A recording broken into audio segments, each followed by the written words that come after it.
Buenas noches, gracias por acompañarnos, bienvenidos a Tertulia de Noche. Bueno, hoy tenemos como invitado a nuestro amigo Max Oviedo, politólogo, porque de verdad hay cosas que comentar después de la juramentación de don Rodrigo Chávez como presidente de la República. ¿Y qué más luego de los acuerdos en la Asamblea Legislativa, todavía una semana más atrás, cuando en el directorio se elige como presidente del Congreso a Rodrigo Arias? Bueno, ya Rodrigo Chávez ha nombrado todo su séquito, su gabinete en general. Ahora comienzan a verse otros nombramientos, sobre todo en viceministerios, y ya también comienza a impulsar decretos presidenciales. Ya uno que ha creado mucha polémica, que es el tema de eliminar el uso de la mascarilla. No eliminarlo, sino que sea opcional, a no ser que usted sea un trabajador en primera fila, como lo dijo él, de la salud, pero eso quedaría opcional. Ya hay muchos criterios en contra de una decisión que consideran apresurada.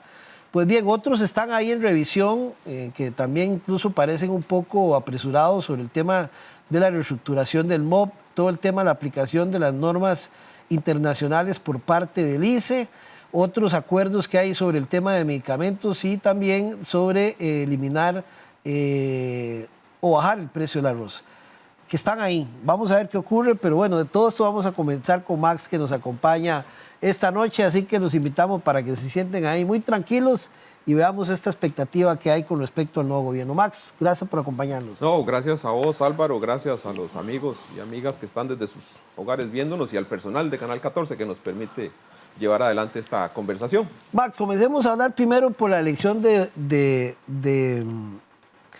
don Rodrigo Arias como presidente del Congreso, que incluso en el discurso presidencial, don Rodrigo Chávez lo menciona así tajantemente. Aquí no hay distingos entre oficialismo y oposición. Pareciera que es la primera vez que en el Congreso alguien queda con tantos votos a favor y se ve un claro acomodo tan rápido de diferentes fracciones por votar por don Rodrigo Arias.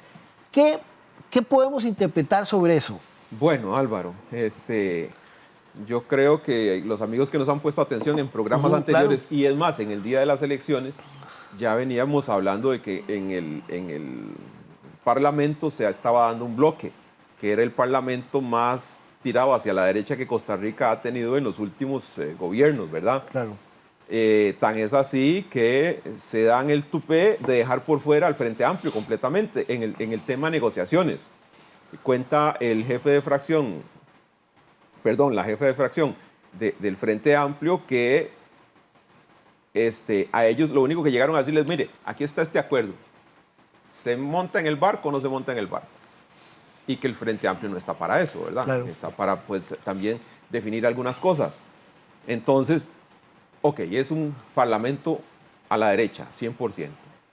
Y en la reunión que hacen el sábado, previo a la elección de don Rodrigo Arias, ya van con temas, ¿verdad? Tema eléctrico, tema de las 5G, y para no ponerlo así como 5G, entonces lo camuflan con el tema de... Educativo. Exactamente, educación y conectividad en educación, entonces ya lo van tapando por ese lado.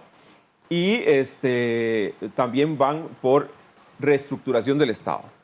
Sí, que creo que lo van a ligar al tema de la necesidad de empleo. Lo que todos estemos viejos, ya nos recordamos de todas las COREC, las comisiones para reestructuración del Estado que existieron en este país, los diferentes informes de comisión de notables, claro, notables que tuvo este país, que han dicho cómo es que hay que reestructurar el Estado. Entonces también ahí se va a presentar un mercado interesante de negocios o posibilidades de negocios que van a quedar a la libre, o por qué no, de vender algunos de los negocios del Estado, ¿verdad? También. Entonces, Álvaro, la persona que más aglutina opiniones favorables de parte de las cámaras en este país es don Rodrigo Arias. Y entonces los otros partidos creo que no les quedó más que decir, y si este señor es el que tiene que empezar presidiendo, démosle el apoyo, no nos quedemos afuera y vamos por la reestructuración de Costa Rica y la apertura en algunos negocios. Qué interesante, digamos, porque en este momento la única oposición que hay es el Frente Amplio. Nada más. 6 diputados. Qué interesante, digamos, viendo el panorama a futuro político de, digamos, bueno, Lee Faisán uno sabe que es el libertario disfrazado, por decir algo. Sí.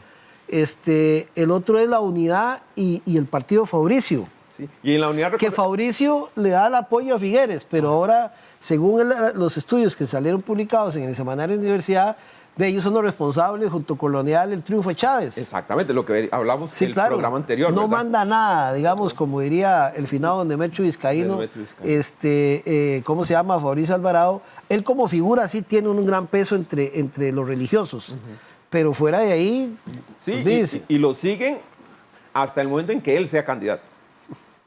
En el momento en que él quede fuera, ya me libero, ya no tengo por qué apoyarlo a usted ni apoyar lo que usted diga, y entonces hago lo que quiera. Tal vez no es tema, pero yo creo que ese partido, Fabricio Alvarado, vamos a ver cosas que puedan pasar de aquí a 4 años. Muy interesante. Ahora porque ya se fue Jonathan Prendas, que fue su asesor de campaña. Y eso es muy importante, eso que estás diciendo, Álvaro. ¿Por qué? Porque 3 de los diputados de la fracción fueron elegidos por Jonathan Prendas. Fue el que dijo, estos 3 candidatos tienen que ir. Entonces no vaya a ser que dentro de unos meses o 1 año, 2 años, estemos viendo a Nueva República 1 versus, no sé, Sí, ¿verdad? los Prendas 2, digamos, porque sí. es que los evangélicos, bueno, digamos, para no ofender a esa denominación, lo que llaman partidos cristianos, ya han venido desde Justo Orozco, después venía el otro, después venía Carlos Avendaño. Guzón. Bueno, digamos, realmente hermanos separados, como digo yo, Exactamente. en los cristianos, y cada vez se parte más. Sí, y entonces ahora Me imagino que Prendas algunas cosas no va a estar de acuerdo y sus Bueno, ya se fue diputados- del partido, Sí, ¿verdad? ya se fue del partido, los dos hermanos se fueron del partido. Bueno, y eran 51, votan 50 a favor de Rodrigo Arias y uno queda por fuera, nadie sabe quién fue. Todavía no se Pero sabe. ahí ya comienza a verse también un distanciamiento. Que yo creo que tiene que ser del gobierno, me parece que es más de la fracción de gobierno, ¿verdad? Porque acordate que también lo decíamos la vez anterior, a mucha gente que votó por el Partido Social Democrático, ¿verdad? Le caía mal que se tuvieran negociaciones con José María Figueres después de la campaña, bueno, después del triunfo de don Rodrigo Chávez, que se reuniera con José María, a mucha gente molestó. Entonces puede ser que una persona de esas haya dicho, yo no tengo por qué votar por alguien en quien le vendimos a la gente, era el enemigo público número 1, ¿verdad? Que era Liberación Nacional. Claro. Y entonces me parece que sí, es mucho más certero que sea de esa fracción. Y me comentan algunos amigos que siguen ya a lo interno de la Asamblea Legislativa que ya se vislumbran algunos problemas dentro de la fracción de gobierno y podríamos estar en el mediano plazo hablando de Yo creo que lo dijimos la diputados otra vez. independientes. Yo espero, digamos, a la que yo primero veo que se pueda separar esa fracción es a Pilar Cisneros, para que va muy entusiasmada con el tema de eliminar las pensiones de lujo. No sé hasta dónde le va a dar la cobija para ver si eso es constitucional o no, porque no es nada más llegar y pegar 4 gritos de un proyecto de ley y dejar a todo el mundo sin pensión. Yo creo que eso no funciona así, me parece. Eso No debe llevar funciona un así, trámite. no funciona así. Y doña Pilar ya le han tratado como de bajar un poco el Que tono. quería que el presidente porque era que el país estuviera en quiebra y al Costa Rica final le está bajaron quebrado. el tono, claro. Costa Rica está quebrado y resulta que no estaba tan quebrado, ¿verdad? Que ahí me llama también poderosamente la atención el discurso de don Rodrigo Arias el día que el Asumió. expresidente Carlos Alvarado presentó su informe. Le puse atención y además de eso lo saqué para poder leerlo. Y Rodrigo Arias hace 10 alocuciones al gobierno, de las cuales 2 son negativas. UPAT y el tema de la interconexión de los niños. Después de ahí, Rodrigo Arias dice que fue un excelente gobierno, el de Carlos Alvarado. Y no lo estoy diciendo yo, lean el discurso de Rodrigo Arias y ahí está, y dice que su gobierno hizo hitos históricos. Por el tema fiscal, me imagino. Por supuesto, por el tema fiscal. Y en una entrevista que salió en La Nación de don Rodrigo Arias, que dice que regresa a la Asamblea Legislativa Claro. a saldar unas cuentas pendientes que no se lograron después del TLC con Estados Unidos. Porque solo dieron apertura en telecomunicaciones, ahora van por energía Energía y banca. y banca. Va a algunos temas en banca. Entonces, dice don Rodrigo Arias en esa entrevista en La Nación, que todos la pueden leer, está publicada, creo que fue el lunes después de la elección de él como presidente de la Asamblea Legislativa, dice mire, el país estaba en una situación dificilísima. Entonces nos metimos a ayudarle al gobierno con el tema fiscal. Entonces, el gran pecado del gobierno de Carlos Alvarado, que fue la reforma fiscal, la que enojó a mucha gente, no fue únicamente culpa de Carlos Alvarado. Ahí estaba la mano de don Rodrigo Arias, y después dice que se quedó con otros temas, como el tema de las huelgas, y se quedó también para ayudar con el tema de la regla fiscal, para meter a todo mundo en la regla fiscal, y se metió. Entonces, a final de cuentas, ¿de qué nos estamos dando cuenta? Este grupo económico y político es el que está ahora en el ya Congreso. estaba en el gobierno, sin tener puestos de mando. Actualmente están en el gobierno en puestos de mando. Y todavía surge lo que usted está diciendo muy bien, Álvaro. Aquí no hay diferencias entre ejecutivo y legislativo. Es un gobierno.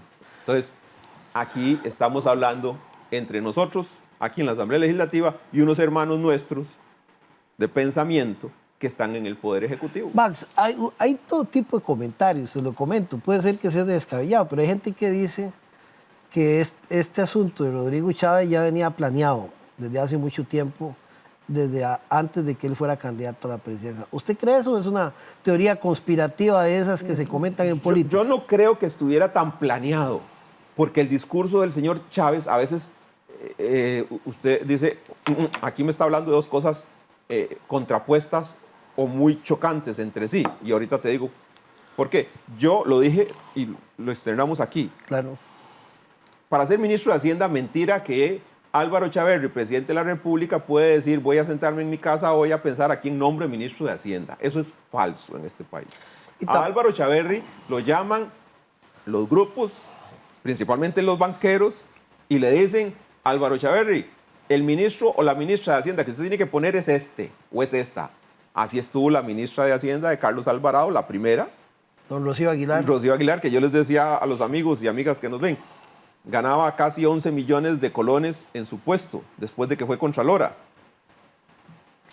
Y deja ese puesto para salir a ganar 3 millones y resto de colones comprándose las broncas del siglo, ¿verdad? Sí, y un miedo terrible que Carlos Alvarado contaba en una entrevista un día de estos, el expresidente, que cuando estaban las manifestaciones en lo más y mejor, frente a Casa Presidencial, el chofer de doña Rocío se equivocó y llegó por el frente de la Casa Presidencial, donde estaba toda la manifestación, sí, claro, en contra, y la señora le tocó bajarse ahí, que cuando la señora sintió lo que era el shock de aquella gente enardecida, gritándole barbaridades, pero que salieron dos ángeles vestidos de amarillo, funcionarios del ICE, en otras palabras, y la abrazaron y la metieron a Casa Presidencial. Y dice Carlos Alvarado que cuando ella llegó a reunirse con él, la señora estalló en llanto. A ver, usted se ganaba 11 millones y nadie tenía que ver con usted. Claro. Estaba en un puestazo. Y la bajan de ahí para ganar 3 millones a comprarse esas broncas. ¿Usted lo hace gratis? No. Lo hace por amor a la patria. Dudo mucho que alguien lo vaya a hacer, y menos esa señora, ¿verdad? Y entonces uno dice, ajá, esta señora la montaron ahí.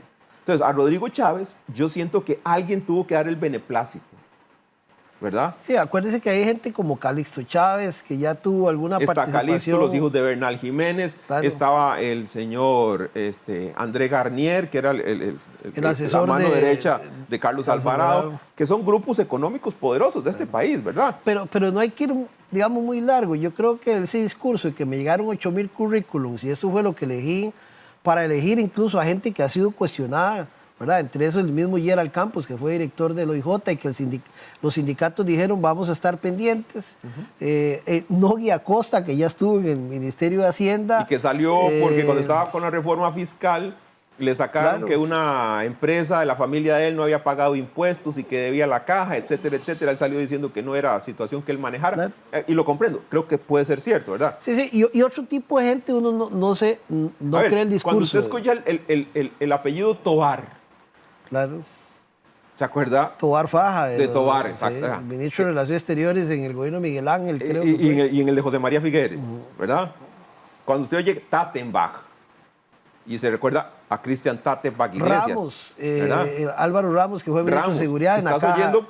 A ver, apellidos que ya estaban dentro de los partidos políticos, Álvaro. Aquí no se podía escoger a nadie de Marte. Era entre los costarricenses. Pero no solo eso, nombra al ministro que de Economía o de los industriales, de Economía. El de Economía. Nombra también a la señora del Ministerio de Agricultura, del Ministerio de Agricultura, Cámara de Exportadores. Cámara de Exportadores. Por eso las cámaras salen diciendo excelente Damos equipo apoyo, de claro. gobierno. ¿Verdad? Pero lo vacilón es que yo escribía un comentario de esos en redes de que, digamos, el sector social, no veo interlocutores hacia esa parte, digamos, sector cooperativo, sindical, maestros, no sé quién irá a atender esa parte. No veo tendencia hacia eso, veo más en tendencia hacia todo lo que es la parte de economía y reforma del Estado. Temas sociales no lo veo, lo cual puede ser peligroso por tipos de confrontación que se pueda dar al futuro. Y lo que uno podría decir que puede ser de temas sociales es el tema del INAMU, y al final de cuentas tuvo que quitar a la muchacha que había nombrado como ministra de la mujer más encargada del Instituto Nacional de la Mujer, tiene que quitarla porque no cumple con los requisitos. Entonces ahora tiene que nombrarla como ministra sin cartera, ¿verdad? Sí. Entonces es una ministra sin cartera. Dice el señor Chávez, no voy a nombrar ministro de Deportes. ¿Por qué no voy a nombrarlo? Porque es un ministerio sin cartera. Entonces hay que buscar plata de otro lado para pagarle. 2 días después, cuando tiene que quitar a esta muchacha, dice que la va a nombrar ministra sin cartera.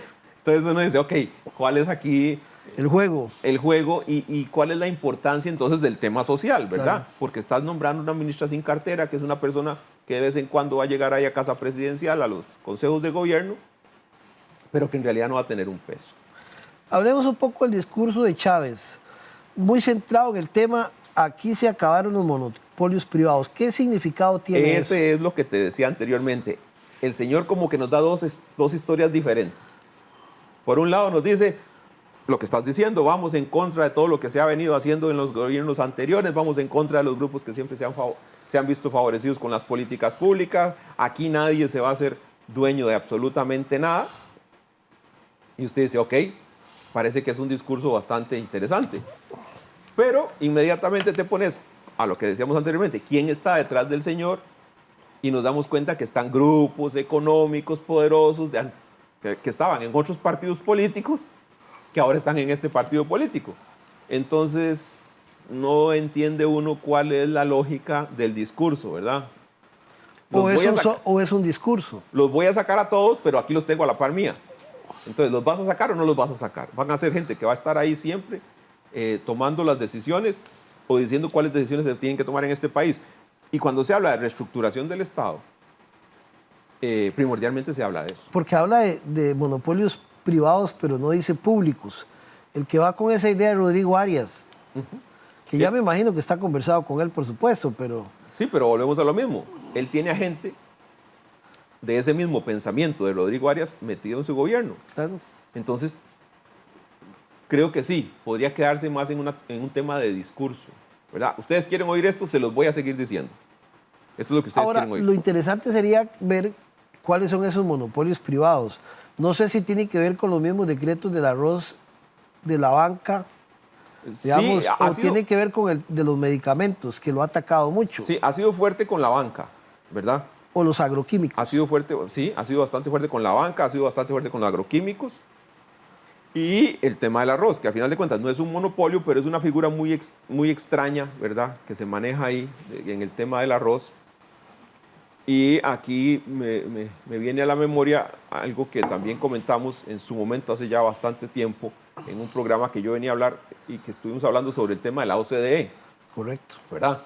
Que en la OCDE, cuando se estaba sacando uno de los proyectos que eran importantes para la OCDE, que era la Comisión de la Competencia, se presentaron 2 expedientes. El primer expediente de la OCDE dice justamente eso.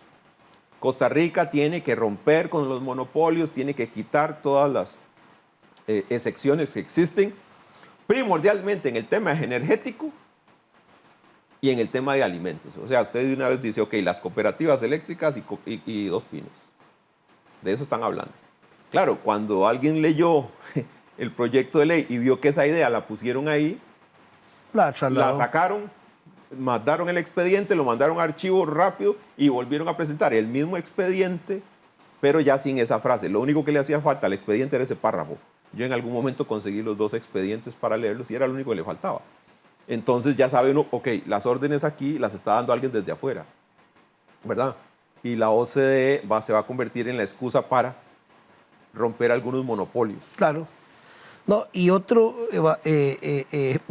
digamos, de los discursos de Chávez, que creo que fue lo primero que dijo, mi primer compromiso será detener la discriminación y acoso contra todas las mujeres. De antemano, por todo lo que le pasó en la campaña y sus acusaciones de acosador, que incluso en las afueras de la Asamblea también estaban las manifestaciones. Sí, alguna manifestación ahí. A ver, que es un tema que aquí hay que manejarlo con mucho cuidado, ¿verdad? No sé si lo hablamos aquí en algún momento cuando en la campaña política se dio el caso del futbolista, Marcel Hernández. Marcel Hernández. Yo me tomé el tiempo, como no tengo redes sociales, le solicité a mi esposa que por favor me sacara o me ayudara a conseguir los comentarios en las redes sociales sobre la libertad de Marcel Hernández, o cuando ya se le dio la libertad. No recuerdo las cifras en este momento, pero sí eran más de 300 personas las que opinaron. En un medio de comunicación que habló de eso. De esas 300 personas, casi 270, si mal no recuerdo, eran mujeres. Y de esas 270, por lo menos 200 estaban con Marcel Hernández. Y le decían, Marcel, qué dicha, que salió libre, que taca, taca, taca. Entonces uno dice, aquí hay algo como que no está coincidiendo, ¿verdad? Como que somos mucho de discurso hacia afuera, de decir, sí, los derechos de las mujeres hay que respetarlo, pero es como de la... Y algo interesante, que son las mujeres, primordialmente, las que en algún grado defienden a veces el status quo en el tema del machismo, ¿verdad? Claro. Y entonces, no creo que sea un tema que tenga que convertirse en tema de gobierno durante 4 años, ¿verdad?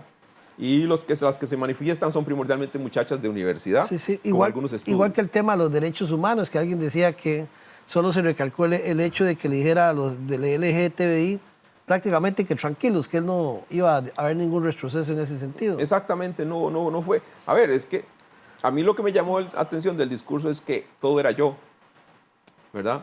Yo voy a hacer esto, yo le voy a pedir a los ministros, yo voy a estar pendiente de esta Pero de otra su cosa. discurso de campaña yo me como la bronca. Sí, ¿verdad? pero usted no puede gobernar un país con un yo. Sí, claro. Si intenta hacerlo, se va a volver loco, porque tener que leer 8,000 currículums, ¿verdad? Para dar, yo no creo eso. Para dar. Yo sí creo que hayan llegado 8,000, ¿verdad? No, sí creo que haya llegado más, puede ser, pero yo no creo que de esa gente que sacó... Sí. A ver, muchos son de rostros conocidos, Sí, ¿verdad? sí. Ahí están sus exministros de Hacienda, sí, viceministros de Hacienda, cuando él fue ministro representantes de sectores, de negociaciones políticas. Sí, lo único que hizo fue decir, este sí y este no, Sí. ¿verdad? Que fue lo único que me parece. Pero sí, es un discurso, a ver, muy confrontativo en algún grado, ¿verdad? Los voy a tener bajo la mira a los grupos. Voy ¿verdad? a llamar a cuentas a más de Voy uno. a llamar a más, sí. Le estoy exigiendo al ministro y al del ICE que hagan esto en tanto tiempo, ¿verdad? 8 días para una reforma del MOP, no sé hasta dónde lo pueda haber. A ver, eso es utópico pensarlo, ¿verdad? Porque Conavi tiene sus deudas. Entonces, con solo que hablemos de Conavi, si Conavi tiene sus deudas, ¿qué va a hacer el ministerio con esas deudas? ¿O quién se va a hacer cargo de esas deudas? Eso usted no lo puede definir usted solo. Tiene que ir con el acreedor, ¿verdad? Sea un banco internacional o sea un organismo internacional con el que usted tiene que negociar. Eso no se hace en 15 días. Eso tardará 6, 7 meses usted negociando. Entonces, Y tampoco es tan fácil. No sé si mucho de eso tendrá que pasar en el Congreso, ¿verdad?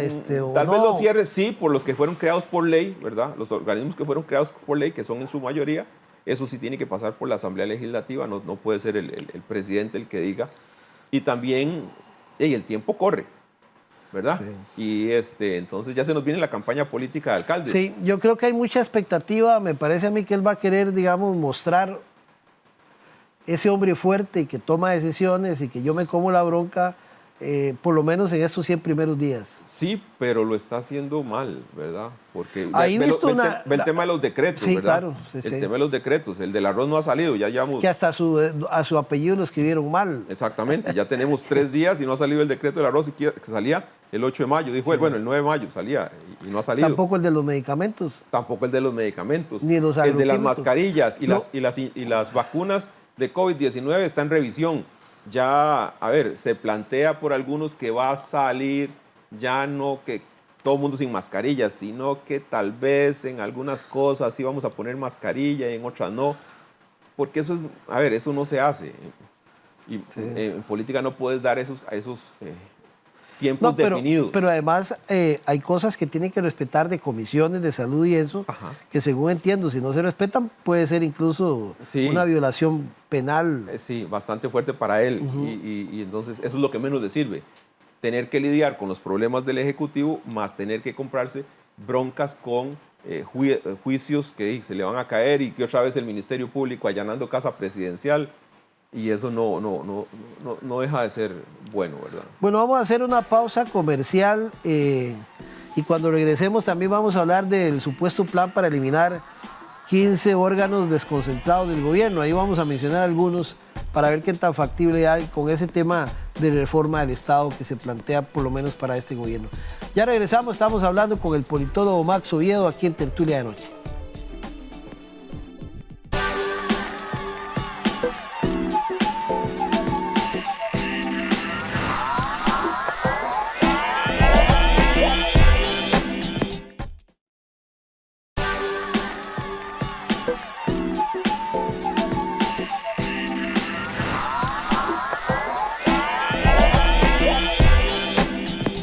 Bien, continuamos en esta tertulia de noche aquí en Canal 14. Seguimos conversando con el politólogo Max Oviedo sobre estas expectativas que hay del nuevo gobierno. Recientemente ya ha juramentado su discurso, sus acuerdos en el Congreso de la República para nombrar el directorio y también sobre los decretos ejecutivos y algunos otros tópicos de la política nacional que se ha mencionado. Entre esos, un plan para eliminar los 15 órganos desconcentrados que encabeza la lista de 10 proyectos convocados por el gobierno para ser discutidos durante las sesiones extraordinarias en la Asamblea Legislativa.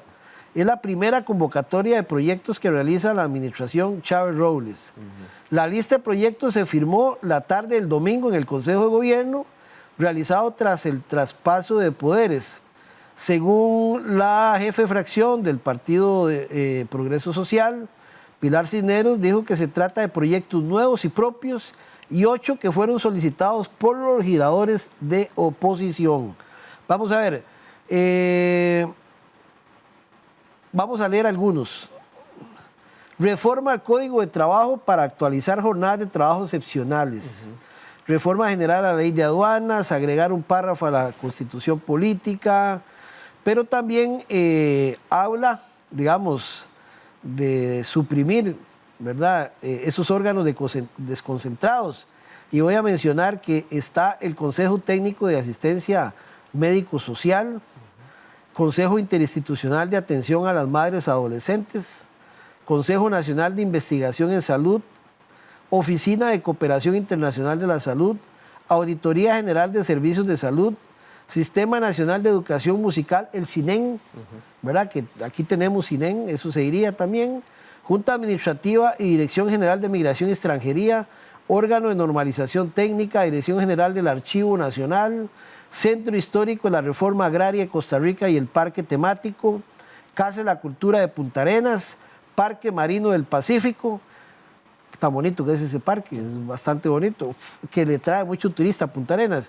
Fondo Nacional de Becas de Solidaridad Social, Consejo Nacional de Clubes 4S, Comisión Costarricense de Cooperación con UNESCO, adscrita al MEP.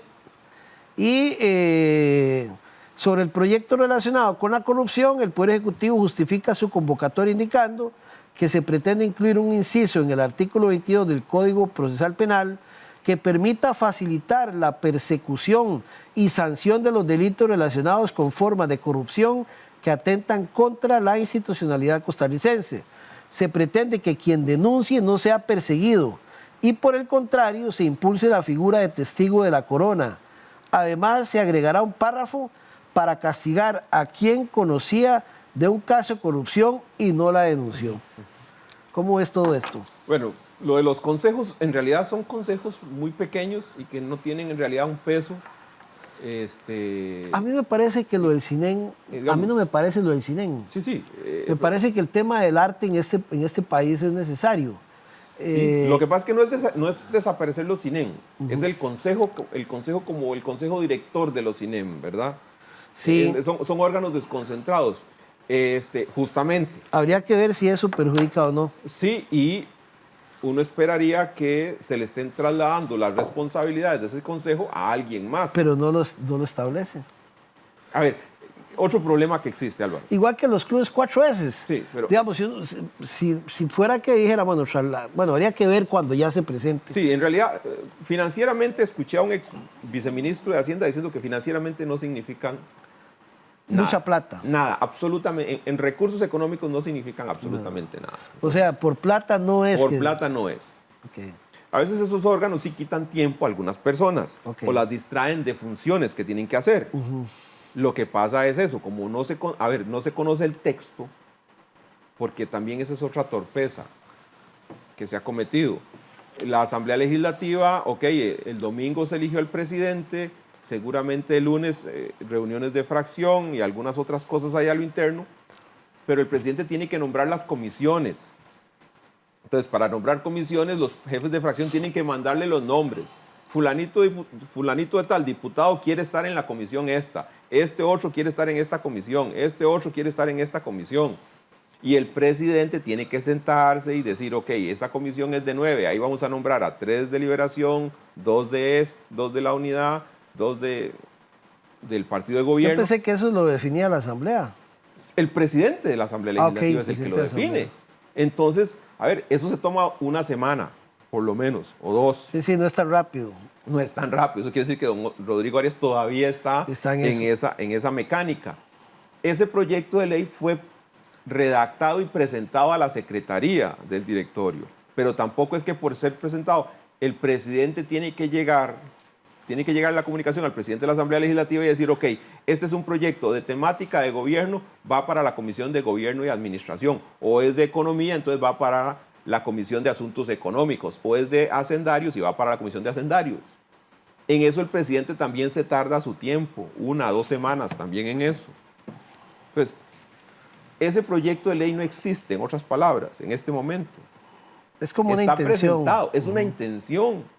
Es lo que te decía de las carreras, como dice nuestro amigo común Oscar Hernández, ¿verdad?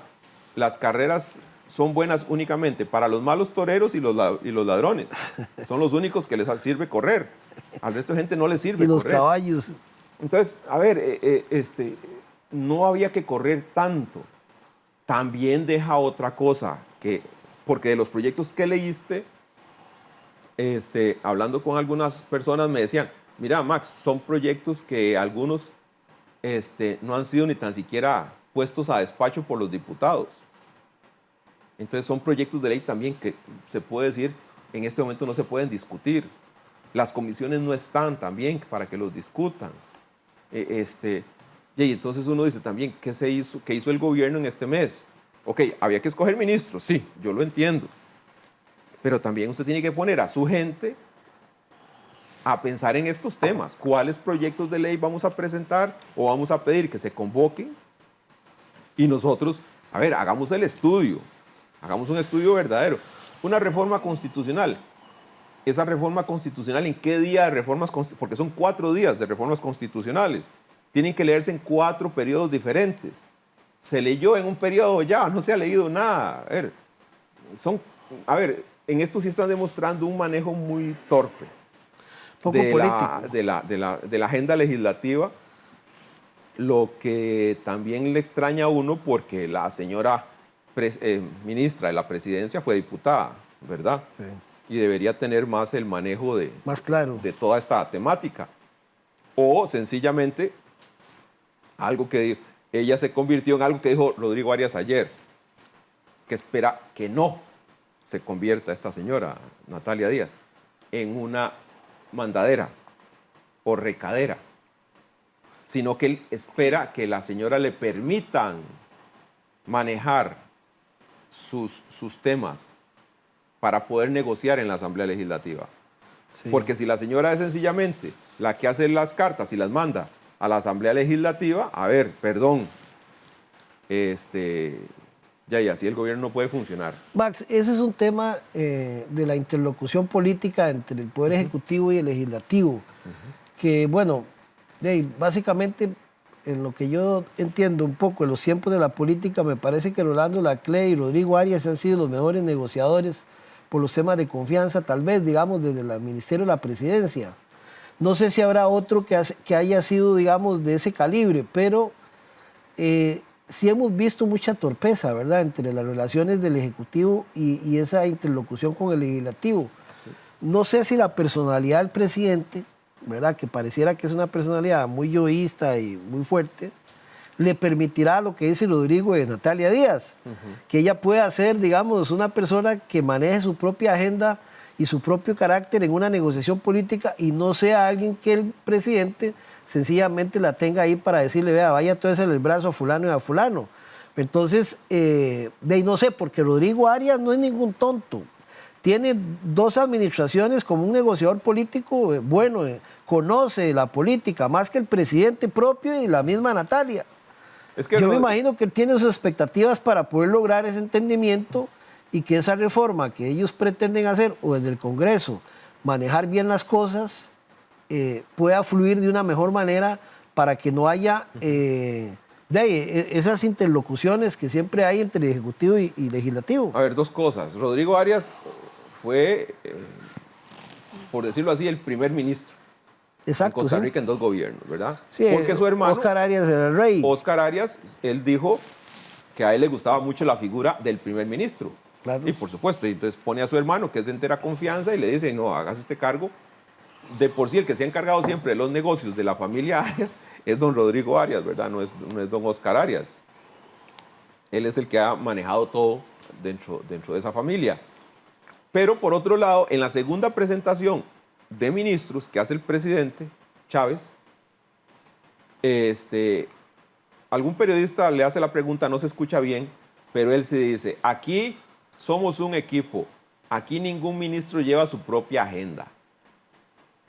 Entonces ya eso también te da un mensaje. No es que los ministros tengan agenda, es que los ministros tienen que estar de lleno con lo que el presidente y el partido político ofreció en campaña. Por eso de ponerse usted después a buscar a quién nombre ministro de Economía, a quién nombre ministro de Agricultura, a quién nombre... No, a ver, por favor. No, eso no es así. Si usted se está ofreciendo como presidente de la República, lo más lógico es que usted tenga esas 18, 19 personas detrás de usted y que comulguen con usted en una forma de ver el Estado, ¿verdad? Y pero aquí los estás rejuntando. Les pidiste el currículum y venga usted, y venga usted. Y entonces uno dice, ok, ¿será que él fue definiendo cuál es la línea? Y si es la línea, entonces es una línea pues, aperturista. Claro. Y más de libre mercado, ¿verdad? Yo pensaba, cuando nombró al ministro de Comercio Exterior, decía, bueno, y aquí los que tienen que ponerse ya a pensar qué van a hacer son los azucareros. Porque en ese momento Costa Rica tiene una bronca con Brasil por el tema azúcar, ¿verdad? Y el ministro de Comercio Exterior dijo que, lo que decíamos al principio del programa, ¿verdad? En el tema del aguacate, Costa Rica no tiene por qué ponerse en políticas de defensa de productores. Más o menos eso fue lo que dijo el ministro de Comercio Exterior cuando se le preguntó sobre el tema del aguacate. Ya, y entonces uno esperaría que ahora en el tema del azúcar, del problema que tenemos con Brasil, el señor de Comercio Exterior sea de la opinión de que Costa Rica no tiene por qué proteger a sus productores azucareros y comprarse broncas en la OMC y que entonces todo es mejor que resolvamos ese asunto de una sola vez, permitiendo el ingreso de azúcar brasileña. Pero si esa es la política, bueno, habrá que ver que hay hay una mala espinita o hay una espinita que no está digamos, muy acorde con lo que el presidente o la ministra nueva de Agricultura ha dicho sobre el tema del aguacate, ¿verdad? Que es eso ha sido un error. que es muy simpático. Dice uno, ¡ay, qué raro! Si el gobierno anterior estaba definido con el aguacate, con el tema del aguacate, entonces, ¿por qué ellos quieren que el gobierno resuelva el tema del aguacate? ¿No? Ya ellos van a ser gobierno, que en 15 días ellos lo resuelvan. Lo que parece es como que no querían comprarse esa bronca de tener que ya, o de quedar ellos como las personas que abrieron el mercado del aguacate y entonces al productor nacional de aguacate le están diciendo, sencillamente, mejor póngase a cultivar otra cosa, porque en el tema del aguacate se va a abrir Costa Rica y el productor nacional. Pero eso va a ser un doble golpe el tema del azúcar, porque también está ahí el tema del cáñamo, ¿verdad? Entonces, sí, digamos, prácticamente lo van a noquear por aquí y tal vez le van a ofrecer, bueno, digo yo. Sí, lo que pasa es que, a ver, lo que se ha dicho es que ya el INTA definió que el mejor lugar para el cáñamo es Guanacaste. Donde está el ingenio Taboga. Sí, y aquí hay azúcar. En San Carlos hay azúcar. Bueno, caña de azúcar, ¿verdad? En Turrialba hay caña de azúcar. Pero Grecia hay caña de azúcar. Dice dice el INTA que no son los mejores terrenos para el tema del cáñamo. Entonces no es un negocio que se les pueda ofrecer a esas personas. Sí, solo los que siembran en Guanacaste. Exactamente. Entonces, es una situación que la gente tiene que ponerle atención. A ver, y aquí me gusta recordar lo que hablamos la vez pasada. Aquí el problema de que los partidos políticos no tengan una ideología, ¿verdad? Porque si fuera que yo estoy siguiendo a un líder con una ideología, sé que todos los que están a su alrededor van a seguir esa ideología. Y entonces, ok, vamos por la defensa del productor nacional o vamos por la apertura y la muerte del productor nacional. Pero defíname de una sola vez. Sí, no me venga aquí define lo que quiera Rodrigo. En este momento sí, a mí es un criterio. Y es algo que me preocupa, aunque haya alguna paz actualmente, que ya cuando la cosa se ponga más tirante, porque ya el presidente dijo que le iba a decir no al proyecto del retiro del dinero del régimen obligatorio de pensiones, Nicolás, ¿verdad? Ya dijo que no. Que le iba a votar. Pero ¿quién dijo que sí a ese proyecto? Toda la banca. La banca le dice que sí. Entonces ya ahí puede venir la primera lucha. Y me parece que ese había sido hasta una promesa de campaña de Figueres. Sí, señor. Era fue uno de los proyectos que José María dijo que iba a presentar. Ese y justamente el de los 100 colores a la gasolina. Pero si es como dicen, de que es para pagar únicamente a tema financiero, porque eso es para darle plata a la banca y a las garroteras. Me parece una barbaridad. Por supuesto que es una barbaridad, porque recordemos que cuando se hizo el bono proteger por el tema del COVID, cuando la gente no tenía trabajo y tenía que buscar con qué comer, el gobierno, y no el gobierno de Costa Rica como tal hace un sacrificio. Y dice, le vamos a dar plata a los costarricenses para que puedan comer. Pues cuando se les depositó la plata en las cuentas bancarias a los costarricenses, los primeros que llegaron fueron los bancos. A mí me debe 300,000 de tarjeta de crédito, a mí me debe 150,000 del crédito del carro, a mí me debe 60,000 del crédito de la casa. ¡Ey! Se acabó la plata. Ya no tiene bono proteger. Eso pasó. En los 3 primeros meses del bono proteger, los bancos de este país, públicos y privados, se llevaron esa plata. Y nadie dijo nada. Nadie dijiste. ¿Verdad? Con lo del ROP es exactamente lo mismo. Ay, Álvaro, es que usted está pasando una situación muy difícil, entonces le vamos a dejar que usted retire platica de su régimen obligatorio de pensiones. Y claro, Álvaro va y la saca y la depositan en la cuenta inmediatamente. Por eso que llaman inteligencia artificial, todas las máquinas dicen, a Álvaro le llegó plata, me cobro yo, y Álvaro se quedó sin dinero. No es para que Álvaro coma, no es para que Álvaro resuelva sus problemas de salud. Es para que pague deudas. Y claro, por supuesto, los bancos están diciendo, y sí, hágalo. Que ese es un discurso que el señor Chávez me llama poderosamente la atención. Dice que va en contra de eso, porque los bancos han sido los más beneficiados con las últimas políticas públicas. Y es cierto. El fondo de avales. ¿Qué es el fondo de avales? Sencillamente un montón de plata que está ahí porque Max Oviedo quiere ponerse un negocito, no tiene con qué responder. Entonces, el banco puede decir, ok, le voy a prestar a Max 3 millones, voy a coger plata del fondo de avales porque Max no tiene con qué avalar ese crédito. Y usted dice, qué bueno, ¿verdad? Está muy bonito. Pero ¿cómo se creó ese fondo de avales? Que son los bancos los que pueden sacar plata de ahí, con un crédito internacional. En otras palabras, ¿quiénes pagan ese crédito internacional Nosotros. para que los bancos tengan de dónde sacar? Nosotros, los costarricenses. Entonces, aquí la banca se ha visto muy beneficiada en los últimos años, ¿verdad? Que es una queja que se tenía contra los gobiernos del PAC. ¿Por qué? Porque el PAC dijo, vamos en contra de el status quo.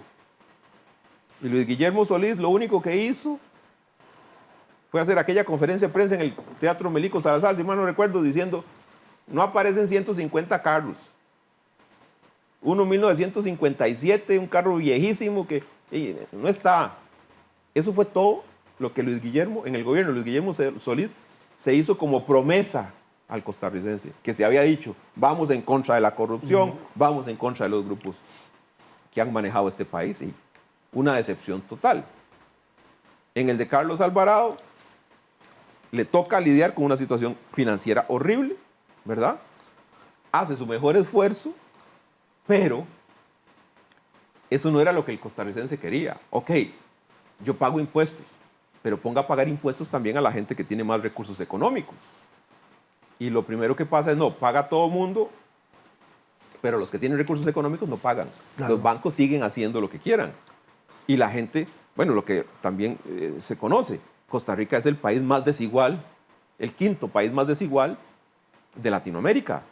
Colombia, Chile, Venezuela, me parece, y otro más, y Costa Rica. Y entonces, bueno, ya eso es lo que el costarricense quiere que se le quite de encima. Ok, que Max Oviedo progrese, pero que Álvaro Chaverri también tenga la posibilidad de progresar. Yo creo, Max, también que Liberación va a hacer cumplir mucho de esos compromisos de Figueres con esos sectores, porque ahora reciente nombran a su candidata a la vicepresidente como asesora de la fracción. Ajá. Yo me imagino que ahí, no sé qué compromiso asumiría Figueres a nivel internacional o con qué sectores, pero a Rodrigo me imagino que le va a hacer cumplir esos de acuerdo a algunas negociaciones que vaya a querer con el presidente. Pero esto del ROP a mí me parece un relajo, digamos, que haya sido promesa de campaña sabiendo lo que significa y nadie ha dicho nada. Y que ya le habían pegado, ¿verdad? Al FCL, que es el Fondo de Capitalización Laboral, ya le habían quitado el 50% y se lo pasaron a usted al ROP, aunque usted no quisiera. Entonces a usted lo despiden, ya usted no tiene la cantidad de plata que usted piensa que tiene o que podía tener, porque ahora nada más le están depositando el 1.5, antes le depositaban el 3. Pero cuando se le dijo a los bancos privados, bueno, aquí todo el mundo tiene que poner plata para las pensiones. Era el tema de las pensiones, que no se podía retirar anticipadamente el Fondo de Capitalización Laboral. Ajá, correcto. ¿Cuál fue la negociación? Ya no, podemos dejar que alguna gente lo retire, los que ya están casi que pensionados. Pero a los que les faltan 15, 20 años para pensionarse, a esos no podemos dejar. Más bien a esos, quitémosles el 50% del Fondo de Capitalización Laboral, metámoselo en el ROP. Y ahora le están diciendo a usted, le vamos a quitar el 30% del ROP y se lo vamos a pagar a los bancos. Entonces, a ver, eso es lo que tiene harto al costarricense. Eso es lo que tiene harto al costarricense, ¿verdad? Ver que esas cosas se están dando, que nadie dice nada y que los grupos políticos lo que hacen es convertirse en las cajas de resonancia de esos grupos en la Asamblea Legislativa. Claro, ahora tienen un tema ahí de fondo que le va a dar a la gente que hablar, es un tema de distracción, que es el tema de las mascarillas. Exactamente, y de las vacunas. Exacto. Como en su momento fue el matrimonio gay, ahora va a ser el tema de las vacunas. Habrá que esperarse que pasen estos 2 meses y medio ya para que empiece el periodo de sesiones ordinarias en la Asamblea Legislativa, que es cuando los diputados ponen los proyectos de ley y empiezan a discutir los proyectos de ley que le interesan a los diputados, no así los del Ejecutivo, que se pueden quedar en agenda, pero no tienen por qué ser los únicos de discusión, ¿verdad? Para ver, más o menos ir viendo cómo se acomoda la agenda legislativa, porque como lo dije al principio, cuando estábamos en las elecciones, yo creo que la Asamblea, los órganos de poder de este país se pasaron del Ejecutivo al legislativo. En el legislativo es donde se van a tomar las grandes decisiones. Claro. Y al ejecutivo le va a quedar únicamente el firmar la ley o rechazarla. Y algunos decretos que, como decimos vulgarmente, a huevo quiere el presidente meter, Sí. que no la Asamblea Legislativa no le haga caso. Exactamente. Ese es un problema muy grave, ¿verdad? Cuando un país está ya así, en esos niveles de división, la situación no pinta bien. Y cómo, ya para cerrar, ¿cómo es el sector económico de Chávez? No lo veo tan siquiera. No lo veo. Digamos, no veo una figura que pueda decir, ok, vamos por este rumbo. ¿Por qué? Porque no pueden hablar. Si vos ves las declaraciones de Nogui Acosta dice el señor presidente esto. Y van y entrevistan al señor que va para el Banco Central y dice, no, la política del señor presidente es esta. Entonces, no puedes ver cuál es el... Sí. Uno esperaría, además de esos decretos, de bajar, porque creo que eso es un tema de campaña, pero de una propuesta de reactivación económica integral, que es lo que esperarían.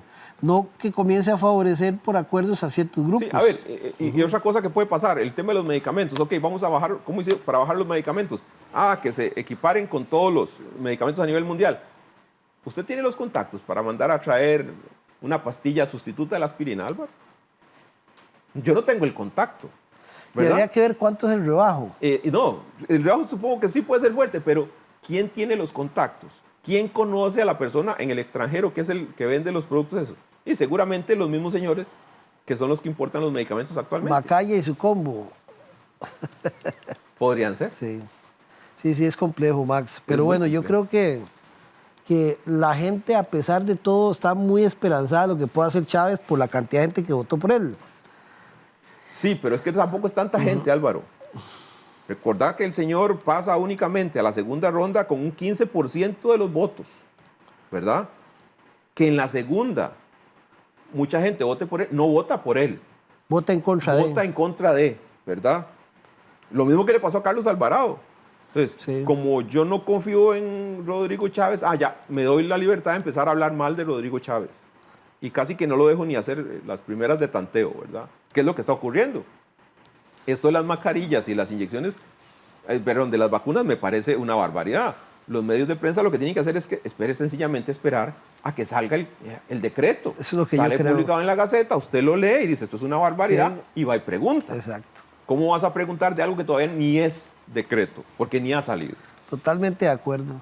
Bueno, Max, muchas gracias por habernos acompañado y bueno, hay que seguir porque vamos a esperar los 100 días a ver qué nos van a sorprender después de que estos decretos ya se publiquen y que uno pueda leer qué es lo que viene ahí. Exacto. Para ver qué tendencia es lo que hay, esperar. Creo que hay mucha ansiedad en la prensa o en cualquier otro sector de esperar de que como él habló tanto, esto comience a funcionar ya, pero bueno, hay que dar tiempo, eso es lo que yo creo.